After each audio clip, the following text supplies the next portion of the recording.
الحمد للہ وکفی والصلاة والسلام علی عباده الذین اصطفی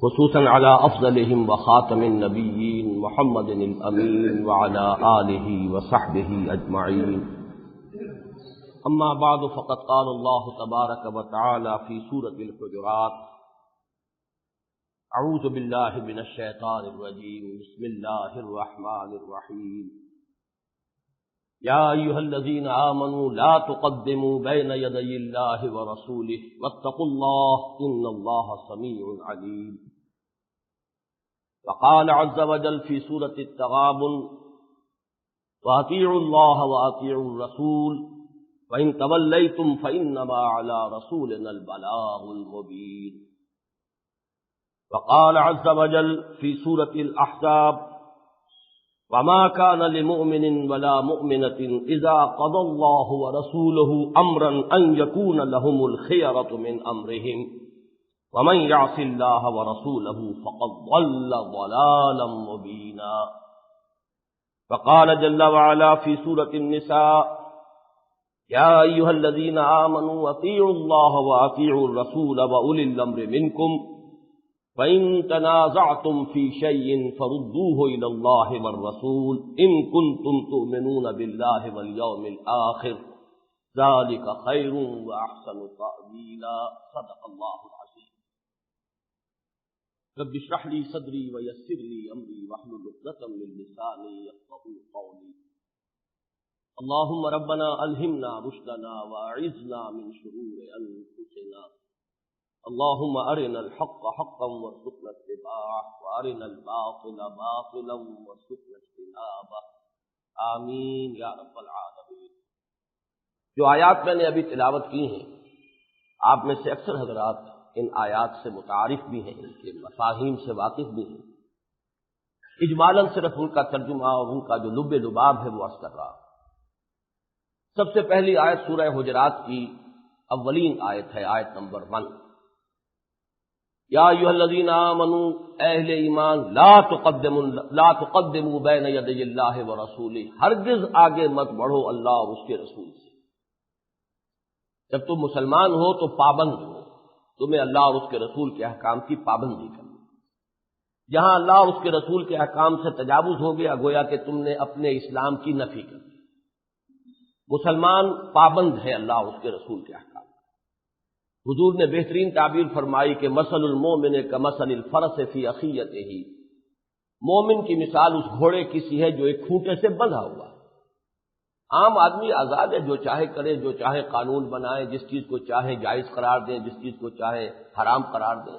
حاکمیت جو ہے عوام کی ہے، جو چاہے کریں، دو مردوں کی شادی کو لیگلائز کر لیں، سوڈمی کو کوئی جرم قرار نہ دیں، جو چاہے کریں۔ لیکن یہ ہے کہ مسلمان تو پابند ہے اللہ کا اور اس کے رسول کے احکام کا، جو حدود اس نے عائد کر دی ہیں ان کی اگر وہ پابندی کرتا ہے تو مسلمان ہے، ورنہ یہ کہ وہ کہنے کو مسلمان ہے، حقیقتاً مسلمان نہیں۔ اس آیت کا آخری ٹکڑا جو ہے اس میں بھی تہدید کا انداز ہے، دھمکی کا انداز۔ واتقوا اللہ ان اللہ سمیع علیم، اللہ کا تقوی اختیار کرو، جان لو اللہ سب کچھ سننے والا اور جاننے والا ہے، تم اپنی کوئی بات اللہ سے چھپا نہیں سکتے۔ یہی مضمون ایک اور انداز میں، ایک پھول کا مضمون ہو تو 100 رنگ سے باغ، قرآن حکیم میں تو اس کا ایک خاص اسلوب ہے، ایک ہی بات کو مختلف پیرایوں میں مختلف اسلوبوں سے بیان کرتا ہے۔ سورہ تغابن کی آیت نمبر 12، وَأَطِیعُوا اللَّهَ وَأَطِیعُوا الرَّسُولَ فَإِن تَوَلَّیْتُمْ فَإِنَّمَا عَلَىٰ رَسُولِنَا الْبَلَاغُ الْمُبِینُ۔ دیکھو، اللہ کی اطاعت کرو، اس کے رسول کی اطاعت کرو، اور اگر تم روگردانی کرو گے تو جان لو ہمارے رسول پر کوئی ذمہ داری نہیں تھی سوائے اس کے کہ وہ پہنچا دے، اس نے پہنچا دیا، وہ فارغ صلی اللہ علیہ وسلم۔ اب تم نہیں مانتے تو دفع ہو جاؤ، تم جو بھی اپنا طریقہ اختیار کرنا چاہو، پھر تم اپنے آپ کو مسلمان نہ سمجھو۔ اب یہ اس پہ بڑی تفصیل سے پہلے بھی گفتگو ہو چکی ہے۔ وَمَن لَّمْ يَحْكُم بِمَا أَنزَلَ اللَّهُ فَأُولَٰئِكَ هُمُ الْكَافِرُونَ وَمَن لَّمْ يَحْكُم بِمَا أَنزَلَ اللَّهُ فَأُولَٰئِكَ هُمُ الْفَاسِقُونَ وَمَن لَّمْ يَحْكُم بِمَا أَنزَلَ اللَّهُ فَأُولَٰئِكَ هُمُ الظَّالِمُونَ۔ جو اللہ کے اتاری ہوئے قانون کے مطابق فیصلے نہیں کرتے وہی تو کافر ہیں، وہی تو ظالم ہیں، وہی تو فاسق ہیں۔ اور کافر کہتے کسے؟ بتوں سے تجھ کو امیدیں، خدا سے نومیدی، مجھے بتا تو صحیح اور کافری کیا ہے۔ حقیقت کفر کو دیکھیں تو یہ سارا رویہ جو ہے کافرانہ ہے۔ اس کے بعد تیسری آیت ذرا طویل ہے اور یہ ایک بہت اہم مضمون کو اپنے اندر لے آئی ہے، وہ یہ ہے کہ انسانی زندگی کے دو گوشے کر لیجئے۔ ایک تو وہ جہاں اللہ اور اس کے رسول کا کوئی حکم ہے، وہاں تو سوائے پابندی کے ایک مسلمان کے لیے کوئی اور چارہ کار ہے ہی نہیں، نو آپشن۔ جہاں نہیں ہے وہاں اسے اختیار ہے، اللہ کا کوئی حکم نہیں، رسول کا کوئی حکم نہیں، یہ گویا کہ اللہ نے خود تمہارے حوالے کر دیا، یہ امر و کم ہے، امر و ہم، اس میں تم اپنی مرضی سے معاملات طے کرو۔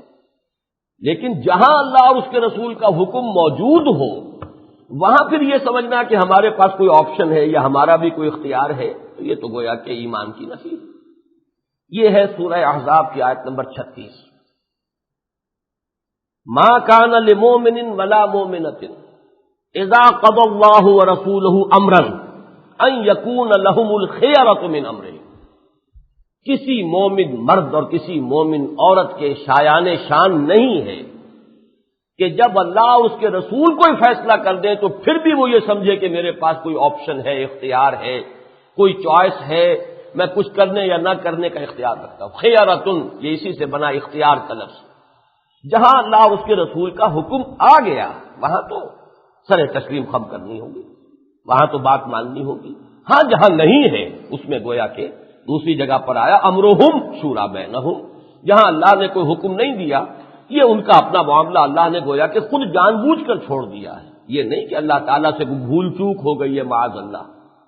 ما یضل ربی ولا ینسا، میرا رب جو ہے کبھی نہ بھولتا ہے، نہ اس کو کوئی چوک لگتی ہے، نہ کوئی اس کو کوئی کسی طرح کا نسیان لاحق ہوتا ہے۔ اس نے اگر کچھ چیزوں میں سکوت اختیار کیا ہے تو وہ حکمت پر مبنی ہے، اس میں گویا کہ تمہیں اختیار دیا ہے اس نے کہ اس میں، ہاں اس میں بھی یہ ہے کہ باہم مشورے سے معاملہ طے کرو، یہ نہیں کہ کوئی ایک شخص جو ہے وہ اختیار کے پر قابض ہو کر بیٹھ جائے۔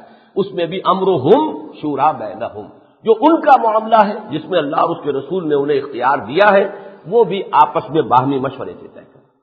اس آیت کا اختتام بھی ایک بڑی زبردست دھمکی سے ہوا، وَمَن يَعْصِ اللَّهَ وَرَسُولَهُ فَقَدْ ضَلَّ ضَلَالًا مُبِينًا، اور جو اللہ اور اس کے رسول کے احکام کی خلاف ورزی کرے وہ تو گمراہ ہو گیا، بہت سری گمراہی میں جا پڑا۔ معلوم یہ ہوا کہ اب اللہ اور اس کے رسول کا جہاں حکم ہے وہاں کوئی چارہ کار بندہ مومن کے لیے نہیں ہے سوائے اس کے کہ سر تسلیم خم کرے۔ اس کے بعد ہے اس کے ضمن میں ایک خاص طریقہ کار، یہ جو سورہ نساء کی آیت نمبر 59 میں آیا ہے، یا ایھا الذین آمنوا اطیعوا اللہ واطیعوا الرسول واولی الامر منکم، اہل ایمان اطاعت کرو اللہ کی اور اطاعت کرو اس کے رسول کی اور اپنے میں سے اولو الامر کی۔ اس میں ایک تو بات نوٹ کرنے کی یہ ہے کہ 2 مرتبہ تو اطیعوا کا لفظ جو ہے لائے، تیسری مرتبہ نہیں لائے۔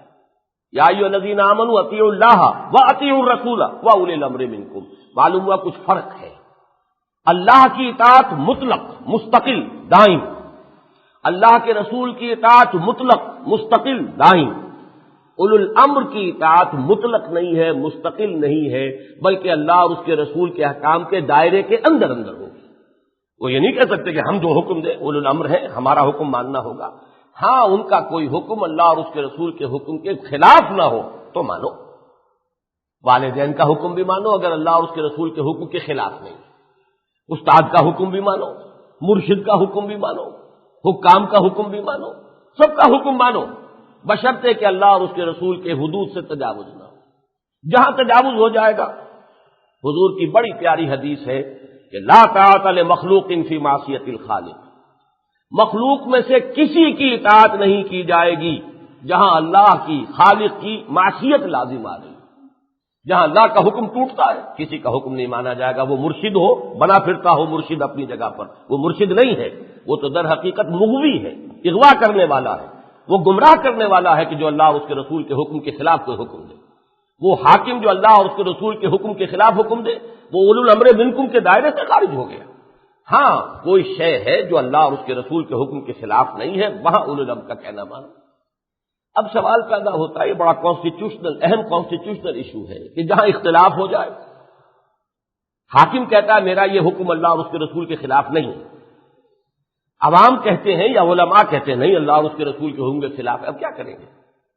فَإِن تَنَازَعْتُمْ فِي شَيْءٍ پھر اگر تمہارا تنازع ہو جائے، جھگڑا ہو جائے، اختلاف ہو جائے کسی بات میں کہ آیا اس میں اللہ اور اس کے رسول کے احکام کی حدود سے تجاوز ہو رہا ہے یا نہیں ہو رہا، فردوہ الی اللہ والرسول، تو لوٹا دو اسے اللہ اور اس کے رسول کی طرف۔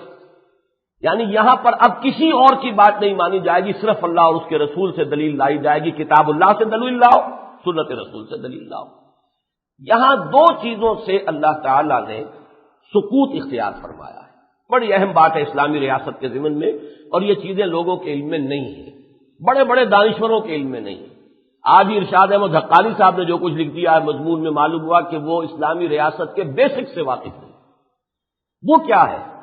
دیکھیے یہاں یہ نہیں فرمایا اولو الامر کیسے چنو گے تم، آسمان سے ٹپکے گا اولو الامر کے یا تم انتخاب کرو گے، چھوڑ دیا اسے، یہاں سکوت اختیار کیا، گویا کہ جس راستے سے بھی اولو الامر کا انتخاب کر لو، جس طریقے سے کر لو وہ جائز ہوگا، اس لیے کہ یہاں اللہ نے کوئی خاص راستہ معین نہیں کیا۔ اولو الامر کا ذکر فرمایا، یہ نہیں بتایا کہ اولو الامر آئے گا کیسے۔ اسی طریقے سے یہ تو فرما دیا کہ ردوہ الی اللہ والرسول، لیکن فیصلہ کون کرے گا، اس کی وضاحت نہیں کی۔ اس کی وضاحت ہے کہ جو ہمارے ہاں جو سوشل ایوولوشن کا پروسیس ہوا ہے، اس سے خود بخود یہ چیزیں معین ہو گئی۔ جدید ریاست میں آپ کو معلوم ہے ایک شے ہے عدلیہ، ایک ہے انتظامیہ، ایک ہے مقننہ، لیجسلیچر، جوڈیشری، ایگزیکٹو۔ اب جوڈیشری جو ہے وہ کانسٹیٹیوشن کی کسٹوڈین ہوتی ہے، دستور میں لکھا ہے کہ یہ شہریوں کے حقوق ہیں، اگر حکومت ان میں سے کوئی حق غصب کرتی ہے ہم کہاں جاتے ہیں، رٹ پٹیشن دائر کرتے ہیں ہائی کورٹ میں۔ دیکھیے دستور نے مجھے یہ حق دیا ہے، اور یہ جو ہے ڈپٹی کمشنر ہے یا کوئی اور ہے یا کوئی کمشنر ہے یا گورنر ہے، یہ میرے حق کے اوپر جو ہے دسترازی کر رہا ہے جو دستور نے مجھے گارنٹی کیا ہے، تو مجھے جو ہے اس سے میری داد رسی کی جائے۔ اسی طریقے سے اسلامی ریاست کے دستور میں جب طے ہو جائے گا کہ اللہ اور اس کے رسول کے حکم کے منافی کوئی قانون نہیں بنایا جا سکتا، جائیے عدالت میں ثابت کیجیے۔ وہ عدالت جو ہے حاکم نہیں ہے، حاکم تو نواز شریف صاحب ہیں یا حاکم صدر صاحب ہوں گے، جو بھی ہے ان کے مابین تقسیم، وہ 8ویں ترمیم سے کیا گھپلا ہوا ہے میں اس بحث میں نہیں آنا چاہتا، لیکن بہرحال آج آپ کی حاکمیت تو منقسم ہو گئی حکومت کے درجے میں، لیکن عدلیہ موجود ہے، جائیے آپ عدالت کے اندر۔ آخر صدر صاحب کے خلاف بھی بات جاتی ہے، سابق وزیر اعظم کے خلاف بھی ریفرنسز جو ہے عدالتیں سن رہی ہیں، پھر یہ عدلیہ کے پاس جائیں گے، وہاں پر سب کو حق حاصل ہوگا کہ وہ طے کر دے کہ یہ کتاب و سنت سے تجاوز ہوا یا نہیں ہوا۔ وہاں کوئی شخص جو ہے وزیر اعظم کی حیثیت سے نہیں جائے گا، ایک شہری کی حیثیت سے جائے گا۔ ہر شہری کو حق حاصل ہے کہ جہاں وہ جا کر ثابت کرائے، علماء کو حق حاصل ہوگا جائیں اور ثابت کریں کہ کتاب و سنت سے تجاوز ہو گیا ہے، اور دستور میں یہ لکھا ہوا ہے کہ کتاب و سنت سے تجاوز نہیں ہو سکتا، لہذا اس قانون کو نل اینڈ وائڈ قرار دیا جائے۔ یہ ہیں دو اور اصول جن کو ذہن میں رکھ لیں۔ اس آیت میں یہی تک فرمایا گیا اللہ کی اطاعت حتمی ہے، قطعی ہے، لامحدود ہے، مستقل ہے، مطلق ہے۔ اللہ کے رسول کی اطاعت حتمی، یقینی، مطلق، غیر محدود۔ البتہ اولو الامر کی اطاعت محدود، اللہ اور اس کے رسول کے دائرے کے اندر۔ جھگڑا ہو جاؤ تو لے جاؤ جوڈیشری کے ہاں، جاؤ قاضی کے پاس، جاؤ عدالت کے ہاں، یہ فلاں شخص جو ہے وہ کام کر رہا ہے جو شریعت کے منافی ہے، میں ثابت کرتا ہوں شریعت کے منافی۔ فرمایا اگر تم یہ روش اختیار کرو تو تمہارے لیے تمہارے ایمان کا تقاضا یہی ہے، ان کنتم تؤمنون باللہ والیوم الآخر، اگر تم واقعتاً اللہ پر اور یوم آخر پر ایمان رکھتے ہو تو یہی راستہ صحیح ہے، ذالک خیر واحسن تاویلا، یہی ہے بہترین راستہ اور یہی ہے تعویل، انجام کار کے اعتبار سے بہترین، اسی کے صحیح نتائج نکلیں گے۔ اب ان 4 آیات کے حوالے سے میں عرض کر رہا ہوں کہ ایک بات تو بالکل کلیئر ہو گئی کہ ہمارے مسلمان ہونے کا تقاضا یہ ہے کہ اللہ اور اس کے رسول کے احکام کی پابندی ہمیں کرنی ہے، جو سیاسی ڈھانچہ بھی ہو، جو حکومت بھی بنے اس کی بھی اطاعت کریں گے، لیکن اللہ اور اس کے رسول کے احکام کے اندر۔ اس سے تجاوز کرنے کا کسی کو حق حاصل نہیں ہے، وہ وزیر اعظم ہو، وہ صدر ہو، وہ کسے باشد، وہ اسمبلی ہو، وہ آپ کے نمائندے ہو، کسی کو حق حاصل نہیں، اللہ اور اس کے رسول کے احکام اور اس کی حدود سب سے بالا تر ہے۔ اب میں ذرا یاد دلانا چاہ رہا ہوں، تحریک پاکستان کے دوران کچھ بڑے اس وقت جو ہے میں بھولی بسری باتیں یاد کرانا چاہتا ہوں۔ تحریک پاکستان کے جو مخالفین تھے، کھلم کھلا مخالفین وہ تھے کہ جو کانگریس کے ہمدوا تھے، جو تقسیم کے مخالف تھے، جو متحدہ قومیت کے علمبردار تھے کہ ملت کا تصور علیحدہ ہے، لیکن قوم جو ہے وہ قوم کے اندر مسلم غیر مسلم شریک ہو سکتے ہیں، لیکن ملت جو ہے وہ اسلامی ہوتی ہے۔ یہ تھا، میں اب اس میں تفصیل میں نہیں جانا چاہتا، یہ ایک موقف تھا، اور بہرحال کم سے کم میں ان لوگوں میں سے نہیں ہوں جو ان کی نیت پر کوئی شک کرتا ہوں، میں ان لوگوں میں سے نہیں ہوں جو یہ سمجھتا ہو کہ وہ کوئی ہندو کے زر خرید تھے یا ہندوؤں کے ایجنٹ کی حیثیت سے یہ بات کر رہے تھے۔ ان کی دیانت دارانہ رائے تھی، مجھے اختلاف پہلے بھی تھا آج بھی ہے، لیکن یہ کہ ان کی دیانت پر کوئی شک و شبہ نہیں۔ ان کا ایک جملہ آج میں آپ کو سنا رہا ہوں، عام طور پر بھی سنا ہوگا۔ انہوں نے یہ کہا تھا کہ جو پاکستان تم بنانے چلے ہو اس کا نتیجہ یہ نکلے گا پاکستان میں اسلام ختم ہو جائے گا اور ہندوستان میں مسلمان ختم ہو جائیں گے۔ آج 45 سال کے بعد میں آپ کو توجہ دلانا چاہتا ہوں کہ کہیں ایسا تو نہیں ہو رہا کہ انہی کی بات صحیح ثابت ہو رہی ہو۔ بڑی تلخ بات ہے، پاکستان میں اسلام ختم ہو جائے گا اور بھارت میں مسلمان ختم ہو جائے گا۔ آپ نے اخبارات میں پڑھ لیا، میں تو پہلے آپ کو سنا چکا ہوں، بھارت میں تو نعرہ ہی اب یہ ہے، مسلمان کے 2 استھان، پاکستان یا قبرستان۔ بھارت کے اندر مسلمان کو رہنے کا کوئی حق حاصل نہیں۔ یہ تو ابھی نتائج نکلیں گے، کیا نکلتے ہیں غنیمت سمجھیے اگر کہیں اندرا کانگریس جو ہے وہ کہیں جیت جائے یا جو دوسری جنتا دل ہے وہ جیت جائے، اگر بی جے پی کو اختیار حاصل ہو گیا تو نتائج جو ہیں وہ پھر دور کے نہیں ہیں۔ ہندوستان سے مسلمانوں کے خاتمے کا معاملہ دور نہ سمجھیے، کھلم کھلا نعرہ۔ اس کے ساتھ ہی میں آج کی یاد دلانا چاہتا ہوں، شاید بہت سے حضرات کو پسند نہ آئے لیکن میں اقتباس لے کر آیا ہوں باقاعدہ۔ مولانا ابو الاعلی مودودی برملا انہوں نے یہ کہا تھا، یہ اقتباس پڑھ کر سنا رہا ہوں۔ اب ان کے بارے میں بھی کچھ لوگ جو جماعت کے مخالف ہے کہتے ہیں وہ پاکستان کے مخالف تھے، جماعت اسلامی کہتے نہیں مخالف نہیں تھے، ان کو یہ ضرور اختلاف تھا کہ اس راستے سے جو حکومت بنے گی وہ اسلامی نہیں ہوگی، لیکن یہ ہے کہ وہ مسلم لیگ کے مخالف نہیں تھے۔ اب میں اس بحث میں اس وقت نہیں پڑھنا چاہتا، لیکن ان کی رائے بھی یہ تھی کہ جو قومی تحریک تم چلا رہے ہو جس میں ہر شخص شامل ہے، شرابی بھی شامل ہے، بس نام اس کا غلام علی ہونا چاہیے، شرابی ہوا کرے، زانی ہوا کرے، شراب کا ٹھیکیدار ہوا کرے، چکلا چلانے والا ہوا کرے، وہ شامل ہو سکتا ہے۔ تو جو اس بنیاد پر تحریک چلے گی اس سے صرف مسلمانوں کی ایک قومی ریاست وجود میں آ سکتی ہے، اسلامی ریاست وجود میں نہیں آ سکتی۔ یہ ان کا ڈنکے کی چوٹ اعلان تھا، وہ میں آپ کو سنا رہا ہوں۔ اس قسم کے لوگوں کے ہاتھوں میں اقتدار آنے کے معنی یہ ہیں کہ ہم اسی مقام پر کھڑے ہوں گے جس مقام پر غیر اسلامی حکومت میں تھے، بلکہ اب نوٹ کیجئے، بلکہ اس سے بھی بدتر مقام پر، کیونکہ وہ قومی حکومت جس پر اسلام کا نمائشی لیبل لگا ہوگا اسلامی انقلاب کا راستہ روکنے میں اس سے بھی زیادہ جری اور بے باک ہوگی جتنی غیر مسلم حکومت ہوتی ہے۔ غیر مسلم حکومت جن کاموں پر قید کی سزا دیتی ہے وہ مسلم قومی حکومت ان کو سزا پھانسی اور جلاوطنی کی دے گی، اور پھر بھی اس حکومت کے لیڈر جیتے جی غازی اور مرنے کے بعد رحمت اللہ علیہ ہی رہیں گے۔ بس یہ سمجھنا قطعی غلط ہے کہ اس قسم کی قومی حکومت کسی معنی میں بھی اسلامی انقلاب لانے میں مددگار ہو سکتی ہے۔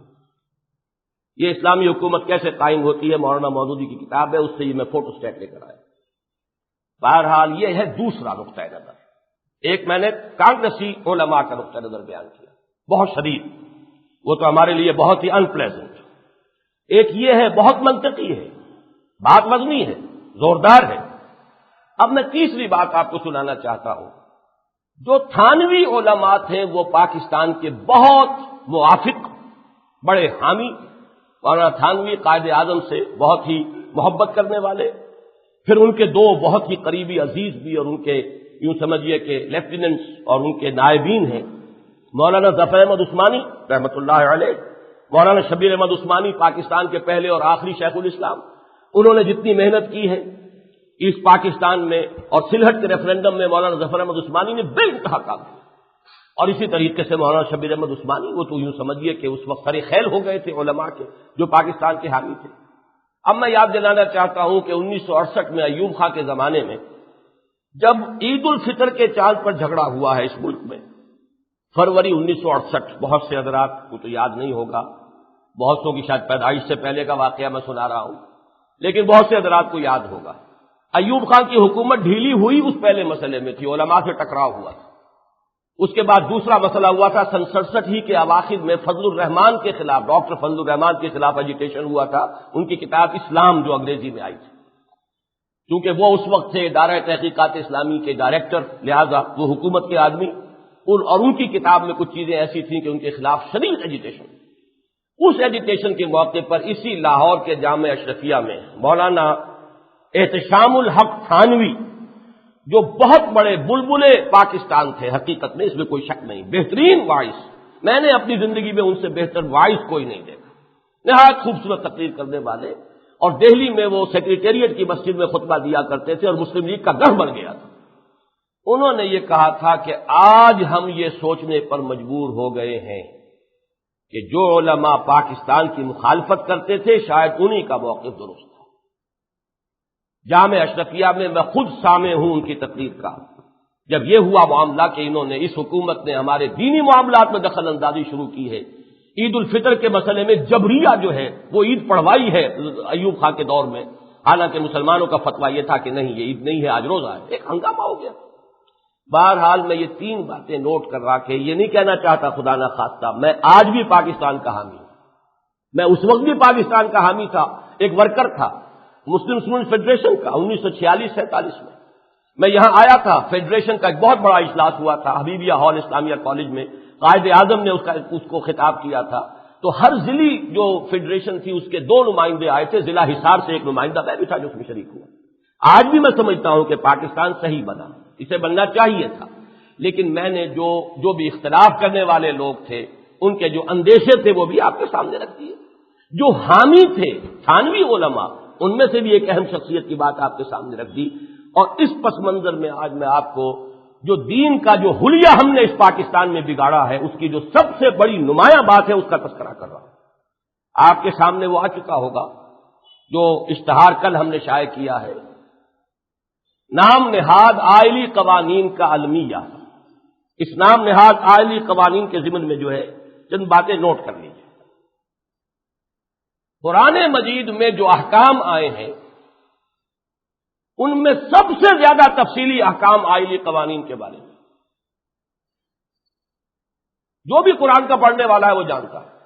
4 رکوع مسلسل سورہ بقرہ کے اندر چلے ہیں، طلاق، عدت، ایک طلاق، دوسری طلاق، مہر کا معاملہ، پھر یہ رضاعت کا معاملہ، یہ تمام جو آئلی قوانین ہیں ان سے متعلق 4 رکوع قرآن میں، ایک پوری سورت الطلاق، اس کا اکثر و بیشتر حصہ اسی سے متعلق، سورہ احزاب میں ذکر موجود، سورہ نور میں ذکر موجود، سورہ نساء میں ذکر موجود، پھر سورہ مجادلہ میں بھی وہی آئلی قوانین کے ضمن میں جو ایک مسئلہ تھا اس کا تذکرہ موجود۔ کسی اور گوشہ زندگی سے متعلق اتنے تفصیلی احکام قرآن میں نہیں آئے ہیں جتنے کہ آئلی قوانین کے بارے میں آئے، سب سے زیادہ صریح احکام کے ہیں۔ اور یہ کیوں ہے ایسا وہ بھی سمجھ لیجئے، بڑی آسانی سے سمجھ آ جائے گی بات۔ دیکھیے اجتماعی زندگی کو میں 4 گوشوں میں تقسیم کیا کرتا ہوں۔ سب سے پہلا جو ہے وہ آئلی زندگی، ایک مرد ایک عورت نکاح کے رشتے میں منسلک ہوئے، ایک خاندان وجود میں آ گیا، اب ان کے یہاں اولاد ہوئی، اس خاندان کے ادارے کی ایک اور ڈائمنشن ہو گئی، اولاد کثیر ہو گئی، 2 4 5، اب ان میں اخوت کا رشتہ وجود میں آیا، رشتہ زوجیت نمبر 1، والدین اور اولاد کا رشتہ نمبر 2، بھائیوں بہنوں میں رشتہ اخوت نمبر 3۔ یہ 3 ڈائمنشنز ہیں اجتماعی زندگی کی۔ جیسے اس ہال کا کہ ایک ہائٹ ہے، لینتھ ہے، بریڈتھ ہے، لیکن یہ کہ 6 ہیں اصل میں سمتیں، 3 ڈائمنشنز کہیں گے، یہ فرش ہے اور چھت ہے، ادھر دانی دیوار، بائیں دیوار، سامنے کی دیوار، پیچھے کی دیوار، تو اگرچہ 6 بنتے ہیں لیکن 3 ڈائمنشنز کہتے ہیں، یہ طول ہے، یہ عرض ہے، یہ اس کی ہائٹ ہے۔ تو خاندان کا ادارہ جو ہے اس میں پہلی نسبت زوجیت، ایک مرد ایک عورت، دوسری نسبت والدین اور اولاد، تیسری نسبت اولاد کے اندر باہمی رشتہ اخوت۔ یہ سٹارٹنگ پوائنٹ ہے انسان کی اجتماعی زندگی کا۔ معاشرہ کسے کہتے ہیں؟ معاشرہ در حقیقت خاندانوں پر مشتمل ہوتا ہے، بہت سے خاندان ہیں، آپ کہتے ہیں نا اس گاؤں میں 50 گھر ہیں، یہ چھوٹا سا معاشرہ 50 گھروں کا وجود میں آ گیا ہے، یہاں اتنے گھر ہیں، یہاں اتنے خاندان ہیں، یہاں اتنی، یہ پورا جو ہے معاشرہ در حقیقت کلیکشن آف فیملیز، اس معاشرے کا ایک معاملہ آتا ہے، پھر اقتصادی نظام ہے اجتماعی زندگی کا، اور آج کے دور میں اہم ترین وہی ہو چکا ہے۔ پھر ہائیسٹ لیول ہے کانسیپٹ آف اسٹیٹ، تصور ریاست اور سیاسی ایک نظام جو ہے وہ قائم ہو جائے۔ یہ چار گوشے ہیں، لیکن ان میں پہلی اینٹ ہے خاندان کا نظام۔ اگر یہ ٹیڑھا ہو گیا تو سارا نظام ٹیڑھا ہو جائے۔ خشت اول تو نہج میں مار کج، تاثریہ امیر احمد دیوار کج۔ اس میں فساد ہوگا، پورے معاشرے میں فساد ہوگا۔ پھر یہ کہ یہ جو نظام تھا، یہ تو جتنا انسان پرانا ہے اتنا ہی یہ خاندانی نظام پرانا ہے۔ آدم اور حوا سے شروع ہوا ہے، ان کے بیٹوں اور بیٹیوں کے اندر باہمی مناکحت کی گئی اور ان سے وہ اور خاندان وجود میں آ گئے۔ لہذا خاندان کا ادارہ اتنا ہی قدیم ہے جتنا انسان خود قدیم ہے۔ مزید یہ کہ اس ادارے میں اس سارے ارتقائی عمل سے کوئی نئے پرابلم پیدا نہیں ہوئے۔ بیوی بیوی ہے، شوہر شوہر ہے، عورت عورت ہے، مرد مرد ہے۔ مرد کا ایک جسمانی نظام ہے، عورت کا ایک جسمانی نظام ہے، اس میں کوئی تغیر تبدل نہیں ہوا۔ مرد کی ایک نفسیات ہے، عورت کی ایک دوسری نفسیات ہے، ان میں بھی کوئی فرق واقع نہیں ہوا۔ لہذا چونکہ یہ نظام، دو دلیلیں نوٹ کر لیجئے، چونکہ سب سے قدیم سب سے بنیادی نظام یہی ہے اجتماعیت کا، پہلی اینٹ یہی ہے۔ ثانیاً اس میں کوئی تغیر و تبدل ہونا ہی نہیں، لہذا اس کے ضمن میں سب سے زیادہ تفصیلی احکام دے دیے گئے، کمپلیٹ کوڈ آف لائف قرآن اس اعتبار سے ہے۔ سیاسی نظام کے بارے میں صرف اصول دیے گئے، ڈھانچہ نہیں دیا گیا۔ میں نے ابھی بتایا کیسے آقا اولو الامر آئے گا۔ حضور نے کسی کو نامزد نہیں کیا، مسلمانوں نے منتخب کر لیا ابو بکر کو، ابو بکر نے نامزد کر دیا عمر کو، عمر نے 6 آدمیوں کی کمیٹی بنا دی، اس میں فیصلہ ہو گیا۔ یہ سارے طریقے صحیح ہیں، جائز ہیں، اس لیے کہ قرآن مجید نے کوئی معین کیا ہی نہیں۔ لہذا ان چیزوں کو چھوڑ دیا گیا جس میں کہ ایوولوشن کا پروسیس ابھی جاری رہنا تھا، ابھی ارتقائی عمل جاری رہنا تھا، اس کو چھوڑ دیا گیا۔ جہاں وہ بات مکمل تھی وہاں مکمل احکام دے دیے گئے۔ یہ بات سمجھ میں آ گئی؟ اب اس پس منظر میں دیکھیے، ہمارے ہاں جو بھی المیہ ہے، سب سے بڑا جس کا میں کہتا ہوں کہ سب سے بڑی علامت جو ہے اس المیہ کی، وہ فیملی لاز ہے۔ اب یہ آپ کے پاس ہوگا، وہ جو لیفلیٹ ہے وہ نکال لیجئے، میں اس کے حوالے سے ایک ایک نقطے کے حوالے سے بات کرنا چاہتا ہوں۔ پہلی بات یہ عرض کی گئی، انگریز نے ہندوستان پر اپنی 200 سالہ حکومت کے دوران مسلمانوں کے آئلی قوانین میں دخل دینے کی جرات نہیں کی۔ یہ اتنا سینسٹیو ایشو ہے، مسلمان اس کے ضمن میں کسی درجے میں بھی کوئی مداہنت کرنے کو تیار نہیں۔ انگریز کو معلوم تھا بغاوت ہو جائے گی، قیامت برپا ہو جائے گی۔ اس نے اپنی عدالتوں میں فیصلے کراتا تھا، لیکن اسلامی قانون کے مطابق باقاعدہ کتاب ان کی بنی، انہوں نے وہ جو محمدن لا بائی ملا، وہ اس کے حوالے سے فیصلے ہوتے تھے، مفتیوں کا فتویٰ۔ تو کتنی بڑی اہم بات ہے یہ۔ براہ راست ہم غلام رہے انگریز کے، ہندوستان کے بعض حصے 200 برس تک غلام رہے، بعض حصے 100 برس غلام رہے۔ بنگال میں آیا سب سے پہلے، وہاں تو 1757 میں اس کی حکومت قائم ہو گئی، تو 190 برس وہ مسلمان جو ہے وہاں کا محکوم رہا۔ یہاں وہ آیا ہے سن 1800 کچھ میں، یہاں 1947 میں تقریباً سمجھیے کہ 90 برس تک یہاں پر بھی مسلمان، بلکہ 100 برس پنجاب کا مسلمان بھی جو ہے محکوم رہا۔ لیکن یہ کہ انگریز نے مسلمانوں کے آئلی قوانین کو نہیں چھیڑا۔ اس سے بھی اہم تر نقطہ آگے ہے، بھارت میں ہندو انتہا پسندوں کی شدید ترین کوشش رہی ہے کہ مسلمان تہذیب کا صرف ایک حصار باقی رہ گیا ہے، اور وہ ہے ان کا خاندانی نظام۔ اگر اس کو بھی توڑ دیں تو اسلام کا خاتمہ ہو جائے گا۔ وہ جس کو آپ چادر اور چار دیواری کہتے ہیں، وہاں ظاہر بات ہے اور کسی میدان میں تو مسلمان کو پروٹیکشن حاصل نہیں، سیاسی حیثیت انہیں حاصل نہیں، معاشی اعتبار سے وہ انتہائی بیکورڈ، ملازمتوں میں وہ بہت پیچھے۔ اب رہ کیا گیا؟ چار دیواری ہے، جب تک یہ قائم ہے کچھ نہ کچھ اسلام کا نام رہے گا۔ لہذا شدید دباؤ تھا ہندو قوم پرستوں کا اور ہندو انتہا پسندوں کا۔ کامن سول کوڈ ہونا چاہیے، سب ہم بھارتی شہری ہیں، یہ نہیں کہ ہندوؤں کے کچھ اور فیملی لاز ہوں، مسلمانوں کے کچھ اور فیملی لاز ہوں۔ Family laws, common civil code, CCC، یہ ان کا سب سے بڑا نعرہ رہا۔ لیکن معلوم تھا بھارت کی حکومت کو ہرگز مداہنت گوارا نہیں کرے گا، اس میں کوئی دخل اندازی گوارا نہیں، کوئی قانون سازی وہاں نہیں کی جا سکی۔ صرف ایک معاملہ ہوا سپریم کورٹ آف انڈیا نے ایک مقدمے میں جو آئلی قوانین کا تھا اس میں ایک فیصلہ ایسا دے دیا جس میں اسلامی قانون کی کسی بات کی نفی نہیں کی، ایک شے کا اضافہ کر دیا۔ یہ میں سمجھتا ہوں گویا کہ جس کو آپ کہتے ہیں فیلر، ذرا ایک چھوٹی سی بات کر کے دیکھ لو مسلمانوں میں جان ہے کہ نہیں ہے، وہ فیلر چھوڑ دیا انہوں نے۔ وہ کیا تھا ذرا نوٹ کر لیجئے، کتنی چھوٹی سی بات کہ اگر کوئی مسلمان اپنی بیوی کو طلاق دے دے تو جب تک یہ متعلقہ دوسری شادی نہ کرے یا مر نہ جائے اس وقت تک اس کا نان نفقہ جو ہے وہ سابق شوہر کے ذمے رہے گا۔ He will have to maintain his former wife، یا وہ مر جائے عورت یا یہ کہ دوسری شادی کر لے تب اس کے اوپر سے نان نفقے کی پابندی ہٹے گی، ورنہ نہیں۔ یہ اضافہ ہے اسلامی قانون پر۔ اسلامی قانون صرف عدت کے دوران متعلقہ عورت کے نان نفقے کی ذمہ داری شوہر پر ڈالتا ہے، سابقہ شوہر پر، اس کے بعد نہیں۔ پورے ہندوستان کے مسلمان ایک بنیاد مرصوص بن کر کھڑے ہو، مسلم پرسنل لا بورڈ بن گیا، شدید ایجیٹیشن ہوا، بہت سے مسلمانوں کی جانیں گئیں، لیکن بالآخر راجیو حکومت کو گھٹنے ٹیکنے پڑے اور یہ کہا ہندو قوم پرستوں نے کہ یہ جو راجیو جو بل لے کر آیا ہے اپنی پارلیمنٹ کے اندر، یہ بل نہیں بل ہے۔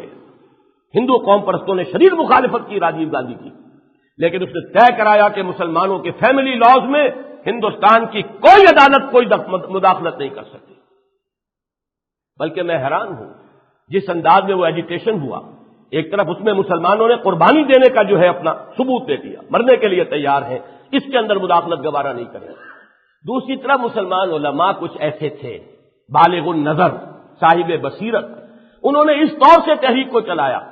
مولانا علی میاں مدظلہ خاص طور پر، وہ چونکہ اس کے صدر بنائے گئے، وہ غیر سیاسی آدمی صدر بنایا گیا اس ایجیٹیشن کا اور اس مسلم پرسنل لا بورڈ کا، اور انہوں نے جو دلائل دیے اس کا نتیجہ یہاں تک نکلا کہ راجیو گاندھی نے پارلیمنٹ میں جو تقریر کی اس میں یہ الفاظ بھی ہیں کہ مجھے تو اس سے پہلے مطالعے کا موقع نہیں ملا تھا، اس دوران میں نے مطالعہ کیا تو میں اس نتیجے پر پہنچا ہوں کہ اسلام نے اور اسلامی شریعت نے عورتوں کو جتنے حقوق دیے ہیں دنیا میں کسی قانون میں اتنے حقوق عورتوں کے نہیں۔ یہ کلمہ حق ایک مرد کافر کی زبان پر آیا ہے۔ یہ ہے بھارت کے مسلمانوں کا معاملہ، اور اس پس منظر میں اس آئینے میں اپنی تصویر دیکھیے۔ اسلام کے نام پر بننے والا مسلمان ملک، دولت خدا داد، اسلام کے نام پر پاکستان کا مطلب کیا؟ لا الہ الا اللہ۔ یہاں 1961 میں ایک فوجی عامر ایوب خان، منکرین حدیث، منکرین سنت کے زیر اثر، غلام احمد پرویز کے زیر اثر انہوں نے آرڈیننس کے ذریعے سے قانون نافذ کر دیا، مسلم فیملی لاز اس کا نام ہے۔ اس مسلم فیملی لاز میں کیا کیا خرابیاں ہیں یہ بیان کرنے کا وقت نہیں ہے۔ اس پر جو اس وقت چوٹی کے مسلمان جتنے بھی ہمارے مکاتب فکر ہیں، جتنے مدارس فقہ ہیں، ان کے چوٹی کے علماء نے جو مشترک بیان دیا تھا وہ ہم اس سال اس سے پہلے بھی ایک پمفلٹ کی شکل میں شائع کر چکا ہوں، لیکن کانوں پر جوں تو رینگتی نہیں، اسی لیے بہت پیسہ خرچ کر کے کل اشتہار شائع کیا ہے کہ کم سے کم چند لاکھ افراد تو پڑھ لیں گے کہ کیا حادثہ ہوا ہے ہمارے ساتھ، اسلام کا کیا حلیہ ہم نے بگاڑا ہے اور کیا حقائق ہے تاریخی۔ یہاں آپ پڑھ لیجئے اس کے اندر نام تیزی کے ساتھ، مولانا ابو العلا مودودی جماعت اسلامی کے سربراہ، مؤسس سربراہ، مفتی جعفر حسین مجتہد اور حافظ کفایت حسین جو سب سے بڑے ذاکر تھے ان کے، یہ دونوں اہل تشیع میں سے، حافظ عبداللہ روپڑی، حافظ عبد القادر روپڑی، حافظ محمود احمد روپڑی، مولانا عطاء اللہ حنیف کی اہل حدیث میں سے، مفتی محمد حسن، مولانا محمد ادریس کاندلوی، یہ جامع اشرفیہ دیوبندی مکتبہ فکر، ابو البرکات سید احمد قادری، ابن الحسنات خلیل احمد قادری، سید محمود احمد رضوی حزب الاحناف بریلوی مکتبہ فکر، مولانا عبدالستار نیازی اور ابو یحییٰ امام خان شہروی، ان لوگوں کا مشترکہ بیان جس میں انہوں نے تفصیل سے یہ بیان کیا ہے، اور یہ بیان اب چھپ رہا ہے، جو میثاق آئے گا اس مہینے جون کا میثاق، اس میں وہ بیان پھر ہم چھاپ رہے ہیں تفصیل۔ انہوں نے یہ نہیں کیا، اور یہ بہت صحیح طرز عمل تھا، تمام فیملی لاز کو ریجیکٹ نہیں کیا آؤٹ رائٹ، اس کے اندر دفعہ بات، فلاں دفعہ میں یہ شے شریعت کے خلاف ہے، فلاں دفعہ میں یہ شے شریعت کے خلاف ہے، فلاں دفعہ میں یہ شے شریعت کے خلاف ہے، تفصیل سے بات جو ہے دودھ کا دودھ پانی کا پانی جدا کر دیا، اور اس میں تمام ہیں، سنی بھی ہیں، شیعہ بھی ہیں، اہل حدیث بھی ہیں، حنفی بھی ہیں، دیوبندی بھی ہے، بریلوی بھی ہے، اور ان سب سے ایک علیحدہ ایک جماعت کی حیثیت سے، تحریک کے اعتبار سے جماعت اسلامی۔ ان کے علاوہ اور کون اس ملک کے اندر ہے کہ جو کوئی اور مسلمانوں کا مکتبہ فکر ہوگا؟ ان کے علاوہ تو ہے تو منکرین حدیث ہیں، منکرین سنت ہیں، جو در حقیقت کہتے ہیں ہم صرف قرآن کے ماننے والے ہیں، باقی کوئی اور شے جو ہے وہ ہمارے پر بائنڈنگ نہیں ہے۔ یہ بات واقعتاً ایسی ہے کہ ان میں یہ بیان اگر آپ پڑھیں گے میثاق میں، اس میں انہوں نے ثابت کیا ہے کہ تمہارے یہ قوانین قرآن کے خلاف ہے۔ اگرچہ ہمارے لیے تو سنت جو ہے وہ سورس آف لا ہے، دلیل ہے، لیکن یہ کہ تم نے قرآن کی بھی مخالفت کی اپنے قوانین۔ لیکن ذرا اندازہ کیجئے، یہ قوانین 62 میں نافذ ہوئے، 61 میں آرڈیننس آیا تھا، 30 برس ہو گئے قوانین چل رہے ہیں۔ بھارت میں ایک مقدمے کے فیصلے پر ایجیٹیشن ہو گیا، یہاں اسلام کے نام پر بننے والے ملک میں 30 برس سے وہ قوانین نافذ ہیں۔ اتنے چوکی کے علماء، جملہ مکاتب فکر کے چوکی کے علماء نے انہیں خلاف اسلام قرار دیا، اور وہ نافذ ہے، چلے آ رہے ہیں۔ کیوں ہوا ایسا؟ اس کا ایک سبب تو یہاں بیان کیا گیا ہے، وہ یہ کہ غلطی یہ ہوئی کہ اس مسئلے پر احتجاجی تحریک نہیں چلائی گئی، بلکہ ان تمام حکمرانوں سے تعاون جاری رکھا گیا جنہوں نے ان قوانین کو برقرار رکھا۔ یہ ہے غلطی۔ بلکہ آپ اس غلطی کا، میں نے یہاں بہت نرم الفاظ استعمال کیے ہیں، علماء کرام کی شان میں سوء ادب اور گستاخی میں نہیں کرنا چاہتا، ورنہ تو پاکستان میں رہنا دوبر ہو جائے گا۔ واقعہ یہ ہے کہ ان کے جرائم بہت بڑے ہیں اس سے، جو یہاں میں نے بیان کیا۔ ایجوکیشن چلائی انہوں نے، لیکن جمہوریت کے نام پر چلائی، شریعت کے نام پر نہیں چلائی۔ ایوب خان کی ٹانگ گھسیٹ لی، لیکن جمہوریت کے نام پر گھسیٹی۔ شریعت کو کیا حاصل ہوا؟ اینٹی ایوب ایجیٹیشن کے اندر سیکولر ذہن کے لوگ بھی تھے، ملحدین بھی تھے، جن کا دین سے کوئی تعلق نہیں، بلکہ دین کے کھلم کھلا جو ہے مخالف، وہ بھی شامل تھے۔ ان سے ہاتھ ملائے گئے، ان سے اتحاد کیا گیا، اور صرف جمہوریت کے نام پر ایجیٹیشن چلایا گیا۔ ٹھیک ہے، ایوب کی آمریت آپ نے ختم کر دی، لیکن حاصل کیا ہوا؟ اللہ تعالیٰ نے فوراً سزا دے دی، شامت اعمال معصورت بھٹو کری، لو اب ایوب سے اگلا سرا لو، تو بھٹو کو لو۔ آیا کہ نہیں آیا؟ اب اسے گالیاں دینی شروع کر دی۔ حاصل کیا ہے اس سے؟ یہ تو اپنے ہی کرتوت ہے، اپنی غلطی ہے، اپنی کوتاہی ہے، اپنی غلط حکمت عملی ہے۔ اے باد سبا ہی ہما آوردہ تست، دین کے نام پر کوئی ایجوکیشن اس ملک میں نہیں چلا سوائے ختم نبوت کے نام پر، وہ بھی جب سیاسی لوگوں کے ہاتھ میں تھا، ناکام ہو گیا تھا سن 53 میں۔ جب غیر سیاسی قیادت آئی ہے مولانا یوسف بن نوری رحمت اللہ علیہ کی، تو کچھ کامیابی ہوئی۔ یہ بھی ایک عجیب نکتہ ہے ہماری تاریخ کا۔ لیکن یہاں پر نوٹ کیجئے یہ کہ ایجیٹیشن تو ہوا ہے، ایوب کے خلاف ہوا، لیکن جمہوریت کے نام پر ہوا، شریعت اسلامی کے نام پر نہیں ہوا۔ یہ سب کے سب کہہ رہے ہیں کہ یہ خلاف اسلام ہے، لیکن ان میں سے کسی نے بھی آگے بڑھ کر اس کے خلاف تحریک نہیں چلائی۔ اس سے بھی آگے بڑھ کر عرض کروں، نہ صرف تحریک نہیں چلائی، مستقل طور پر پاور پالیٹکس کے اندر منہمک ہو گئے۔ اس کو کندھا دے کر اٹھاؤ، اس کو گراؤ، جس کو کندھا دے کر اوپر بٹھایا تھا اب اس کو گرانے کے لیے دوسروں کے ساتھ ہاتھ ملا لو، دوسروں کے ساتھ متحدہ محال بنا لو، اب اس کو گراؤ۔ اس کھیل میں ہماری دینی جماعتیں لگی۔ یہ ہے وہ جرم جس کی سزا یہ مل رہی ہے اللہ کی طرف سے کہ وہ قانون جو سب سے زیادہ صراحت کے ساتھ قرآن میں مذکور ہے اور جس کو میں نہیں یہ علماء کہہ رہے ہیں کہ یہ خلاف اسلام ہے، وہ آج تک نافذ ہے، بلکہ موجودہ IJI کیا کہنے اسلامی جمہوری اتحاد، وہی جو مولانا مودودی نے کہا تھا، اس کے قائدین جو ہوں گے وہ جیتے جی غازی ہوں گے، مر جائیں گے رحمت اللہ علیہ ہوں گے، چاہے اسلام کا وہ اپنے ہاتھ سے ذبح نہ کریں گے، جھٹکا کریں گے۔ وہ IJI جو ہے اس کے بھی جو اس وقت کے چودھری امیر حسین صاحب ہیں آپ کے وزیر قانون، بار بار کہہ رہے ہیں آئلی قوانین کو تحفظ دیا جائے گا۔ نواز شریف صاحب کہہ رہے ہیں میں فنڈامنٹلسٹ نہیں ہوں، خواتین کے حقوق کو برقرار رکھا جائے گا۔ وہ کون سے حقوق ہیں؟ کافر یہ کہہ رہا ہے اور مر گیا، لیکن اس نے کہا کہ اسلام نے جو حقوق دیے اس سے بہتر کوئی حقوق نہیں ہے، اور مسلمانوں کے قانون کے اندر، فیملی لاز کے اندر بھارت کی کوئی عدالت دخل نہیں دے سکتی۔ اور یہ نوٹ کر لیجئے، بھارت میں 2 ہی مرتبہ جو حکومتیں گری ہیں وہ مسلمانوں کی وجہ سے گری۔ اندرا گاندھی گری تھی، کیوں گری تھی؟